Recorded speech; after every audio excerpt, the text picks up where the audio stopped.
Hi good morning. PSC capsule learn with മീയിലേക്ക് എല്ലാവർക്കും സ്വാഗതം. ഇന്ന് നമ്മൾ പഠിക്കാൻ പോകുന്നത് മന്ത്രിമാരും വകുപ്പുകളും എന്ന ടോപ്പിക്കാണ്. അതിൽ മന്ത്രിമാരാരെല്ലാം, അതുപോലെ തന്നെ അവർ കൈകാര്യം ചെയ്യുന്ന വകുപ്പുകൾ ഏതെല്ലാം എന്നുള്ളതാണ് നമ്മൾ കൃത്യമായി പഠിക്കാൻ പോകുന്നത്. കേരളത്തിൻ്റെ നിലവിലെ മുഖ്യമന്ത്രി ആരാണ് എന്ന ചോദ്യത്തിന് നമുക്കറിയാം, VD സതീശനാണ്. VD സതീശൻ കൈകാര്യം ചെയ്യുന്ന വകുപ്പുകൾ ധനകാര്യം, തുറമുഖം, പൊതുഭരണം, അതുപോലെ തന്നെ നിയമം. മുഖ്യമന്ത്രിയായ VD സതീശൻ കൈകാര്യം ചെയ്യുന്ന വകുപ്പുകൾ ധനകാര്യം, തുറമുഖം, പൊതുഭരണം, നിയമം. അത് മറന്നു പോവാതെ തന്നെ പഠിക്കുക. പിന്നെ VD സതീശൻ്റെ മുഴുവൻ പേര് വടശ്ശേരി ദാമോദരൻ സതീശൻ എന്നാണ്. രമേശ് ചെന്നിത്തല കൈകാര്യം ചെയ്യുന്ന വകുപ്പുകളാണ് ആഭ്യന്തരം, വിജിലൻസ്, അതുപോലെ തന്നെ ആഭ്യന്തരമാണ് രമേശ് ചെന്നിത്തല കൈകാര്യം ചെയ്യുന്നത്. റവന്യൂ വകുപ്പ് കൈകാര്യം ചെയ്യുന്നത് അനിൽകുമാറാണ്. CP ജോൺ കൈകാര്യം ചെയ്യുന്ന വകുപ്പ് ഗതാഗതം. പട്ടികജാതി പട്ടികവർഗ പിന്നോക്കക്ഷേമ വകുപ്പ് മന്ത്രി KA തുളസിയാണ് പട്ടിക വിഭാഗത്തിൻ്റെയും അതുപോലെ തന്നെ പിന്നോക്കക്ഷേമത്തിൻ്റെയും വകുപ്പ് കൈകാര്യം ചെയ്യുന്ന മന്ത്രി. ടൂറിസം, സാംസ്കാരികം, സിനിമ എന്നീ വകുപ്പുകൾ കൈകാര്യം ചെയ്യുന്നത് PC വിഷ്ണുനാഥാണ്. PC വിഷ്ണുനാഥ് കൈകാര്യം ചെയ്യുന്ന വകുപ്പുകളാണ് ടൂറിസം, സാംസ്കാരികം, സിനിമ. ആരോഗ്യം, ദേവസ്വം എന്നീ വകുപ്പുകൾ കൈകാര്യം ചെയ്യുന്നത് മുരളീധരനാണ്. മുരളീധരൻ കൈകാര്യം ചെയ്യുന്ന വകുപ്പുകളാണ് ആരോഗ്യം, അതുപോലെ തന്നെ ദേവസ്വം. തദ്ദേശ സ്വയംഭരണം കൈകാര്യം ചെയ്യുന്നത് KM ഷാജിയാണ് തദ്ദേശ സ്വയംഭരണം കൈകാര്യം ചെയ്യുന്നത്.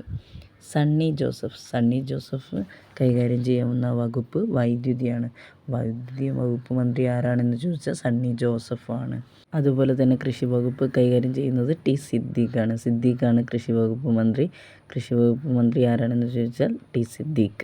വാണിജ്യം, വ്യവസായം, IT എന്നീ മേഖലകൾ കൈകാര്യം ചെയ്യുന്നത് PK കുഞ്ഞാലിക്കുട്ടിയാണ്. വാണിജ്യം, വ്യവസായം, IT എന്നീ വകുപ്പുകൾ കൈകാര്യം ചെയ്യുന്നത് PK കുഞ്ഞാലിക്കുട്ടിയാണ്. വനിതാ ശിശുക്ഷേമം, സാമൂഹ്യനീതി എന്നീ വകുപ്പുകൾ കൈകാര്യം ചെയ്യുന്നത് ബിന്ദു കൃഷ്ണയാണ്. ബിന്ദു കൃഷ്ണ കൈകാര്യം ചെയ്യുന്ന വകുപ്പുകളാണ് വനിതാ ശിശുക്ഷേമം, അതുപോലെ തന്നെ സാമൂഹ്യനീതി. കായികം, യുവജനക്ഷേമം എന്നീ വകുപ്പുകൾ കൈകാര്യം ചെയ്യുന്നത് OJ ജനീഷാണ് കായികം, യുവജനക്ഷേമം എന്നീ വകുപ്പുകൾ കൈകാര്യം ചെയ്യുന്നത്. സഹകരണം, എക്സൈസ് എന്നീ വകുപ്പുകൾ കൈകാര്യം ചെയ്യുന്നത് M ലിജു ആണ് എക്സൈസ്, അതുപോലെ തന്നെ സഹകരണം എന്നീ വകുപ്പുകൾ കൈകാര്യം ചെയ്യുന്നത്. N ഷംസുദ്ദീനാണ് വിദ്യാഭ്യാസ, ന്യൂനപക്ഷക്ഷേമം എന്നീ വകുപ്പുകൾ കൈകാര്യം ചെയ്യുന്നത്.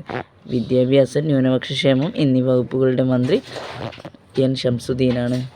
ഉന്നത വിദ്യാഭ്യാസം കൈകാര്യം ചെയ്യുന്നത് ഉന്നത വിദ്യാഭ്യാസ മന്ത്രി റോജി M ജോണാണ്. പൊതുമരാമത്ത് മന്ത്രി PK ബഷീറാണ് പൊതുമരാമത്ത് കൈകാര്യം ചെയ്യുന്നത്. വനം വകുപ്പ്, അതുപോലെ തന്നെ വന്യജീവി സംരക്ഷണം കൈകാര്യം ചെയ്യുന്നത് ഷിബു ബേബി ജോൺ. ഭക്ഷ്യവകുപ്പ്, പൊതുവിതരണം എന്നീ വകുപ്പുകൾ കൈകാര്യം ചെയ്യുന്നത് അനൂപ് ജേക്കബാണ് ഭക്ഷ്യ വിതരണം, അതുപോലെ തന്നെ പൊതുവിതരണം കൈകാര്യം ചെയ്യുന്നത്. ഫിഷറീസ് വകുപ്പ് കൈകാര്യം ചെയ്യുന്നത് VE അബ്ദുൽ ഗഫൂറാണ് ഫിഷറീസ് വകുപ്പ് മന്ത്രി. മോൻസ് ജോസഫാണ് ജലവിഭവം, ഭവന നിർമ്മാണം എന്നീ വകുപ്പുകൾ കൈകാര്യം ചെയ്യുന്നത്. മോൻ ജോസഫ്. മന്ത്രിമാരും വകുപ്പുകളിൽ നിന്നും എന്തായാലും ഒരു മാർക്ക് ഉണ്ടാവാറുണ്ട്. അത് കഴിഞ്ഞ പ്രീവിയസ് ക്വസ്റ്റ്യൻ പേപ്പർ പരിശോധിച്ച് നമുക്ക് മനസ്സിലാവും. തുടർച്ചയായി എക്സാമുകളിൽ ചോദിക്കുന്നതാണ്. അതുകൊണ്ട് മിസ്സാക്കാതെ പഠിക്കുക. Thank you for watching.